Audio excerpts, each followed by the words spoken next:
bisa dibilang bahwa itu adalah kendala pada mereka dan yang kita juga perlu selesaikan itu untuk membuat sensori integrasi mereka bisa berkembang dengan lebih baik.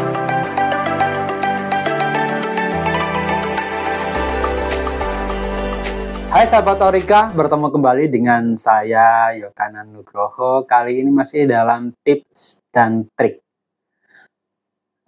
Sebetulnya ini menjawab pertanyaan dari mama-mama nih, kapan hari kita diskusi di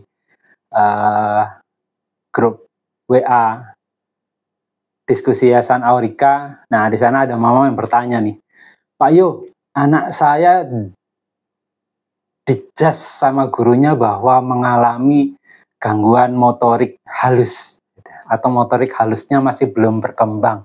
Nah, apa nih Pak Yo tips dan triknya biar kita bisa melatihkannya di rumah? Nah, sebenarnya mudah saja sih, banyak sekali sebenarnya aktivitas yang bisa kita lakukan bersama dengan anak-anak kita untuk melatih motorik halus mereka. Ya, dengan di rumah dengan barang yang seadanya, itu bisa mulai dari yang tanpa biaya sampai dengan yang harus mengeluarkan dana gitu ya. Mulai ini dari yang sederhana saja, yaitu dengan permainan sobek kertas. Ya, kita siapin kertas yang tidak terpakai aja, boleh macam-macam ya. Boleh kertas koran, boleh kertas HVS seperti punya saya, atau kertas warna yang lain sebagainya, boleh silahkan. Nah, caranya sederhana sih, dengan cara menyobek kertasnya gitu ya, sobek kertas. Ya, masih berbelok. Nah, targetnya nih bisa mau nyobek kertas dengan lurus. Kenapa kok targetnya menyobek kertas dengan lurus? Karena dengan menyobek kertas dengan lurus berarti antara tangan kanan dan kiri kekuatannya sudah seimbang, begitu ya. Nah, jadi ada triknya juga cara membantu mereka berarti menyobek ya. Nah, masih sobek lagi, masih belum lurus, tidak apa-apa. Dilatih terus sampai kemudian targetnya benar-benar anak-anak bisa menghasilkan sobekan lurus. Nah, langkah berikutnya adalah apakah sudah selesai 1-2 sobekan? Tidak, lanjutkan terus, sobek terus berkali-kali sampai anak-anak kemudian memiliki kekuatan tangan di sini.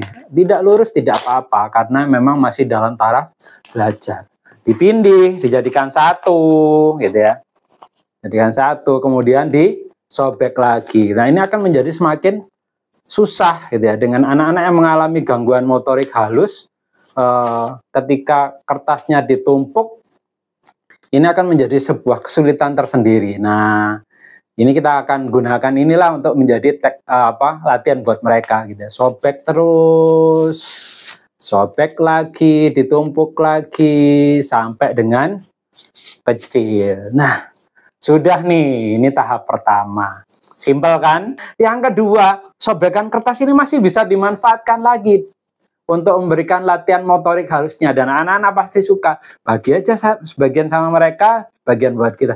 Ayo dek, kita remas-remas gitu ya. Kita remas-remas. Sepertinya simpel ya, sepertinya simpel. Tapi pada anak-anak dengan masalah motorik halus, untuk meremas kertas ini menjadi remasan yang kecil, itu adalah sebuah kesulitan tersendiri juga. Makanya ini bisa kita gunakan menjadi tips dan trik sederhana untuk melatih anak-anak menguatkan jari jemarinya sehingga motorik halusnya akan terstimulasi gitu ya. Nah, ini ada yang kedua, trik yang kedua, tips trik yang kedua. Ketiga, biasanya di sekolah-sekolah atau di rumah juga kita bisa siapkan adanya plastisin. Ya, plastisin. Kita bermain plastisin. Wah, jemek.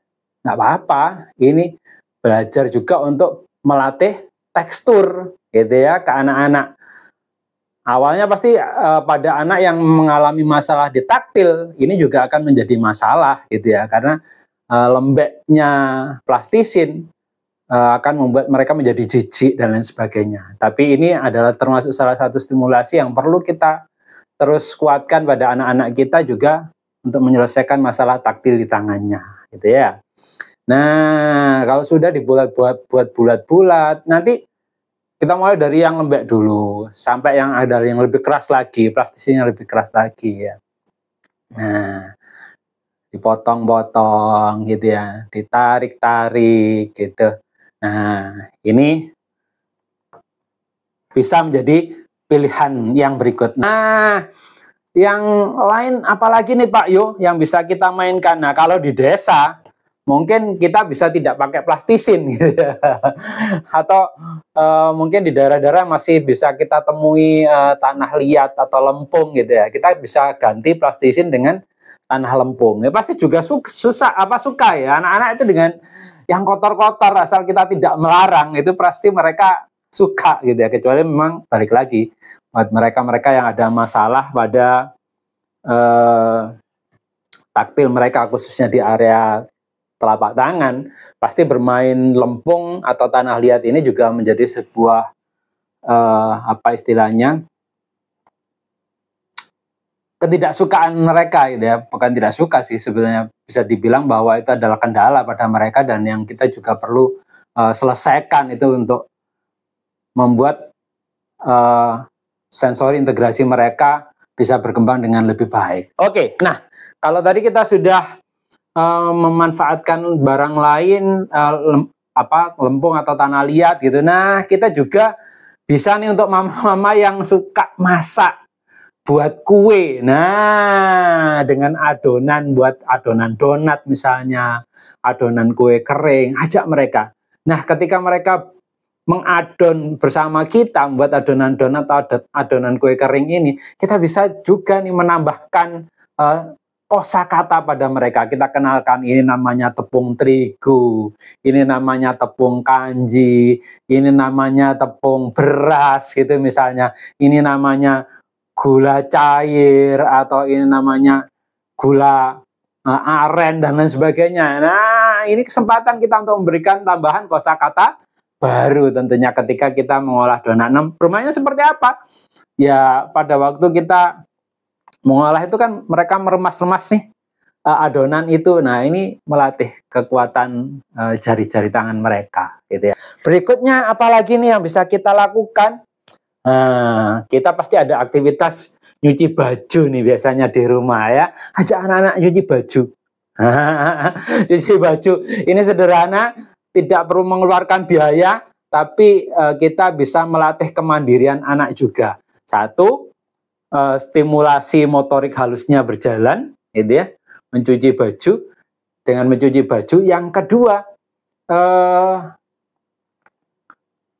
anak juga berlatih kemandirian, belajar untuk mencuci baju. Nah, ketika baju sudah kering, nah tentunya kita perlu melipat. Nah, cari baju yang ada kancingnya. Ajari anak melepas kancing, kemudian memasang kancing, gitu ya. Mulai dari yang kancing besar dulu pastinya ya, dengan kancing yang besar dulu.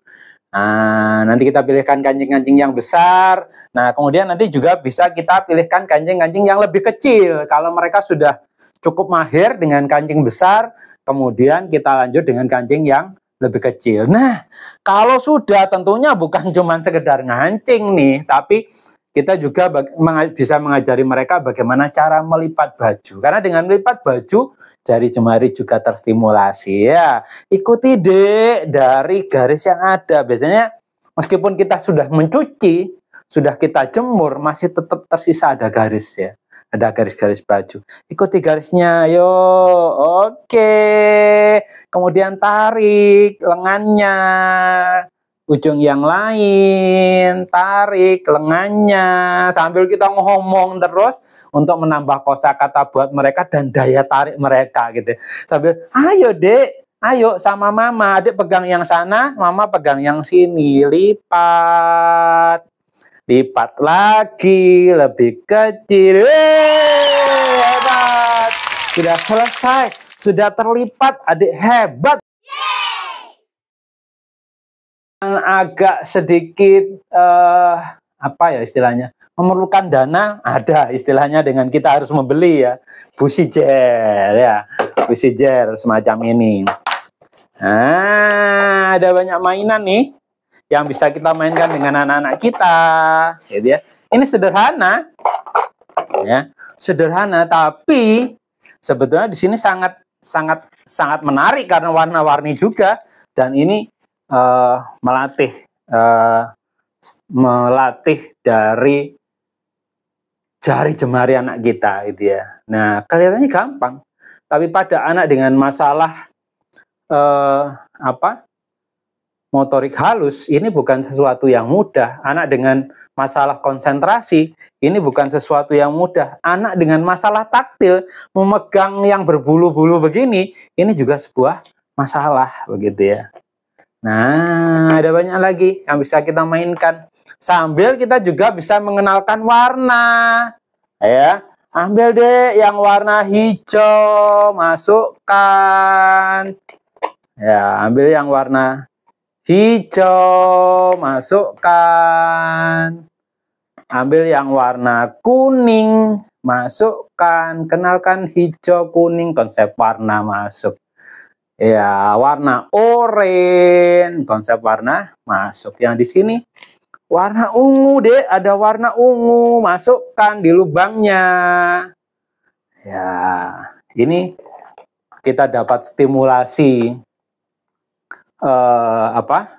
mendapatkan stimulasi untuk motorik halusnya, dan juga mendapatkan stimulasi pengenalan konsentrasi, pengenalan konsep warna, dan pastinya juga stimulasi pada taktil pada anak-anak yang memiliki masalah taktil juga, ya. Apalagi Pak Yo yang bisa kita mainkan. Nah, biasanya nih, iya, kalau di desa dulu masih banyak yang menggunakan penjepit pakaian. Ya, ini penjepit pakaian. Ini cukup bagus juga untuk melatih kemampuan motorik halus anak. Tapi tentunya tidak cuma sekedar menjepit saja, karena kalau sekedar menjepit saja pasti kurang maknanya. Nah, kita tambahkan nih sambil mengenalkan huruf atau mengenalkan angka.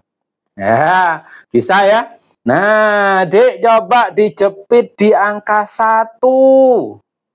Belum bisa. Oke, arahkan angka 1. Bantu tangannya untuk menjepit angka 1. Oke, hebat. Kalau sudah kuat yang tipis, nanti dipertebal ya. Ditebalkan lagi. Misalnya seperti ini ya. Di dalamnya. Ya, di dalamnya dikasih yang kertas yang lebih tebal lagi gitu. Sehingga anak akan berusaha membuka penjepitnya dengan lebih lebar. Jepit huruf O. Oke, jepit huruf O. Belum tahu, diarahkan gitu. Sampai kemudian anak bisa melakukannya sendiri. Jepit di huruf O deh. Huruf O, dia melakukan sendiri gitu ya. Nah, bermain penjepit. Ada lagi yang ya bisa dibilang berbiaya juga berbiaya gitu ya. Ada macam-macam bola untuk melatih stimulasi kemampuan motorik halus di tangan anak ya. Nah, dan juga ada bebek-bebekan, kata-kataan, atau bentuk-bentuk yang lain ya, banyak dijual di toko mainan anak gitu ya. Ini ada suaranya. Hah? Ada suara, Dek? Ada suara. Coba ganti adik yang pegang. Wah, ada suara. Hebat loh. Ada suara. Katanya bisa bersuara. Bebeknya bersuara. Bolanya juga ada suara. Nah, untuk anak-anak yang ada masalah taktil juga, selain gangguan motorik halus di tangannya, bisa cari bola yang ada geriginya seperti ini. Nah, ini bisa membantu mengurangi masalah taktil di telapak tangan mereka ya, diremes-remes gini. Ini buat anak-anak yang ada masalah taktil itu udah sesuatu yang menyakitkan gitu ya, sesuatu yang menyakitkan. Buat kita yang normal it's okay gitu ya, tapi buat mereka ini sesuatu yang menyakitkan. Nah, diremes-remes pakai 2 tangan dulu. Pakai 2 tangan dulu. Nanti kalau 2 tangan sudah kuat, nah, 1 tangan masing-masing, gantian kanan, kiri sambil mengenalkan konsep kanan, kiri, kanan, kiri. Nah, kalau bolanya berwarna seperti ini, Bisa juga mengenalkan konsep warna. Yang hijau, tekan. Yang kuning, tekan. Hijau, tekan. Kuning, tekan. Hijau, tekan. Kuning, tekan. Atau yang tadi, binatang. Ya, sambil mengenalkan konsep binatangnya, atau buah juga ada. Buah-buahan yang ada berbunyi juga bisa. Ada. Ya. Bebek, tekan. Kata, tekan. Bebek, tekan. Bebek, tekan. Kata, tekan. Kata, tekan. Kata, tekan. Bebek, tekan. Wah, sambil bermain, anak tidak merasa bahwa sedang distimulasi kemampuan motorik halusnya. Semoga tips trik yang sederhana dan singkat ini bisa memberikan masukan nih buat mama-mama sahabat Aurika untuk bagaimana menstimulasi kemampuan motorik halus anak-anak di rumah. Karena ini penting gitu ya. Ketika mereka nantinya akan kalau yang KB, TK gitu masih mewarna ya. Nah, bagaimana mereka bisa mewarna dengan baik kalau kemampuan motoriknya belum, motorik halusnya masih belum bagus. Apalagi kalau mereka sudah menuju ke SD yang sudah mulai menggunakan pensil untuk menulis. Nah, ini pastinya butuh betul-betul kematangan pada kemampuan motorik halus mereka. Karena kemampuan motorik halus mereka juga merupakan satu bentuk wujud perkembangan kemampuan kognisi mereka. Kalau masih ada sisa nih, kemampuan motorik halus mereka tidak tuntas, biasanya tidak nakut-nakutin ya, biasanya dalam perkembangan kognisinya juga akan ada masalah, gitu ya. Oke.